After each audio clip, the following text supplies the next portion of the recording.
नमस्कार, मी दुर्वा दळवी तुमचं सगळ्यांचं स्वागत करते लोकमत मध्ये। महापालिका निवडणुकीच्या पार्श्वभूमीवरती आता प्रचार सभांचा धुमधडाका आहे जो सुरू झालेला आहे। हा धडाका ज्या पद्धतीने कोल्हापूरमध्ये पाहायला मिळतो तसंच इचलकरंजीमध्ये पाहायला मिळतोय।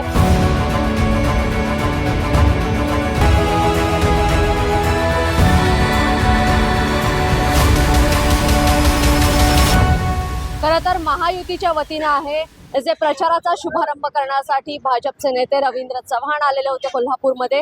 त्याचबरोबर मुख्यमंत्री देवेंद्र फडणवीस यांचा रोड शो गेल्या शनिवारी इचलकरंजी महानगरपालिकेच्या पार्श्वभूमीवर झालेला। तर आज शनिवारच्या दिवशी आहे जे राज्याचे उपमुख्यमंत्री एकनाथ शिंदे यांचा कोल्हापूरमध्ये रोड शो देखील होतोय आणि त्याचबरोबर त्यांची सभा देखील होते। त्याच ठिकाणी सध्या मी आहे कोल्हापुरातील छत्रपती शिवाजी महाराज चौक परिसरामध्ये त्यांची सभा होणार आहे। त्याचबरोबर कोल्हापूर शहरातनं रोड शो देखील त्यांचा काढला जाणार आहे आणि या सगळ्याच कार्यक्रमांना आहे सभा आणि त्याचबरोबर रोड शोला कार्यकर्ते असतील, त्याचबरोबर प्रमुख उमेदवार आहे, त्यांची सगळ्यांची गर्दी आपल्याला पाहायला मिळणार आहे। अवघे काहीच दिवस आहेत जे आता महापालिका निवडणुकीच्या मतदानाला राहिलेले आहेत आणि या निवडणुकीच्या मतदानाच्या आधीच आपण पाहतोय की आपल्याला पाहायला मिळतंय संपूर्ण राज्यामध्ये आहे जे मोठमोठ्या नेत्यांच्या सभा आहेत, ज्या सभांचं नियोजन करण्यात येते आणि या सभांना कार्यकर्ते त्याचबरोबर उमेदवार असतील त्या नागरिकांची गर्दी देखील मोठ्या संख्येने होते। तर कोल्हापूरमध्ये महायुतीकडून आहे जाहीरनामा काल शुक्रवारी जाहीर करण्यात आला। या जाहीरनाम्यामध्ये वेगवेगळ्या मुद्द्यांवरती त्यांनी आश्वासनं देखील दिलेली आहेत। तसंच काँग्रेसकडनं देखील जाहीरनामा सादर करण्यात आला आहे। त्या जाहीरनाम्यात देखील शहरासंदर्भात वेगवेगळे मुद्दे आहेत, विकास कामं आहेत, यावरती चर्चा करण्यात आलेली आहे। मात्र कोल्हापूरकरांना नेमकं काय हवंय याबाबत विचारायला गेलं तर कोल्हापूरकर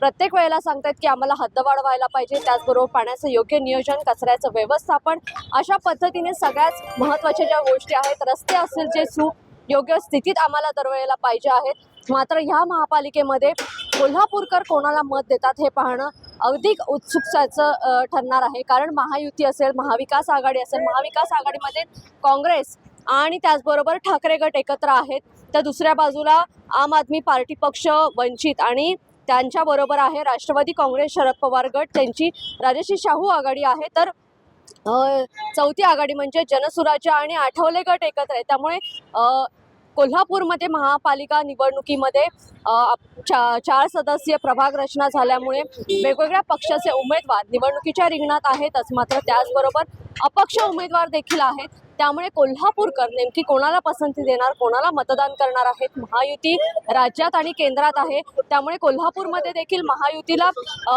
पसंती कोल्हापूरकर देतील का हे पाहणं देखील तितकं महत्त्वाचं आहे। मात्र आपण पाहतोय की आता अवघे 2 ते 3 दिवस राहिलेत, मात्र शनिवार आणि रविवार हे 2 महत्त्वाचे दिवस आहेत की ज्या दिवशी मोठमोठ्या सभा आहेत ज्या राज्यात होत आहेत। कोल्हापूरमध्ये देखील आता राज्याचे उपमुख्यमंत्री एकनाथ शिंदे, शिवसेना आणि त्याचबरोबर भाजप आणि राष्ट्रवादी काँग्रेस, अजित पवार गट म्हणजेच महायुती एकत्र मिळून ही सभा घेते। तर दुसऱ्या बाजूला काँग्रेसकडनं देखील बाळासाहेब थोरात येत आहेत, काँग्रेसचे नेते बाळासाहेब थोरात, त्यांची देखील आज सभा होणार आहे। महायुती, महाविकास आघाडी यांच्या कोपरा सभा असतील, त्याचबरोबर अशा पद्धतीच्या मोठ्या सभा आहेत ज्या कोल्हापूरमध्ये होत आहेत। या प्रचार सभा होतात आहेतच, मात्र त्याचबरोबर काही महत्त्वाचे मंत्री आहेत, म्हणजेच उच्च व तंत्र शिक्षण मंत्री चंद्रकांत पाटील, वैद्यकीय शिक्षण मंत्री हसन मुश्रीफ, पालकमंत्री प्रकाश आंबेडकर हे देखील आता ग्राउंडवरती उतरलेले आहेत आणि घर टू घर महायुतीचा प्रचार करताना पाहायला मिळतात। मात्र दुसऱ्या बाजूला महाविकास आघाडीकडनं काँग्रेसचे सतेज पाटील आणि शिवसेना ठाकरे गटाचे जिल्हाध्यक्ष असतील, त्याचबरोबर इतर पदाधिकारी आहेत, जे सगळेजण ग्राउंडवरती जाऊन घर टू घर आहे जो आपला प्रचार करतायत। मात्र आम आदमी पार्टी पक्ष असेल, वंचित असेल, त्याचबरोबर जनसुराज्य पक्ष असेल, तसेच राष्ट्रवादी काँग्रेस, अजित पवार गट यांच्याकडे कोणताही स्टार प्रचारक नाहीये, त्यामुळे ते जास्तीत जास्त प्रचार ह्या गोष्टीवरती करतायत, ज्या पद्धतीने नागरिकांना भेटून असेल, मतदारांना भेटून असेल, आपला जाहीरनामा देणे, त्याचबरोबर कोणती विकास कामं करणे, या सगळ्याची आश्वासनं ते देत आहेत। परंतु कोल्हापूर शहरामध्ये महायुती आणि महाविकास आघाडीच्याच महत्त्वाच्या सभा होत आहेत आणि ह्या सभांना कोल्हापूरकर देखील गर्दी करत आहेत। परंतु नेमकं कोल्हापूरकर कोणाला महापालिकेची सत्ता हातात देणार हे 15 तारखेला कळणार आहे। 15 तारखेला मतदान कोणाला होणार त्यावरती 16 तारखेला निकाल अवलंबून आहे। तुम्हाला काय वाटतं की कोल्हापूरमध्ये कोणाची सत्ता महापालिकेवरती असेल आणि त्याचबरोबर कोल्हापूरकरांचे कोणते असे महत्त्वाचे प्रश्न आहेत जे या प्रचार सभांमध्ये गाजणं गरजेचं आहे? याबरोबरच मी येतेच थांबते। लोकमतसाठी कोल्हापूरहून दुर्वा दळवी, धन्यवाद।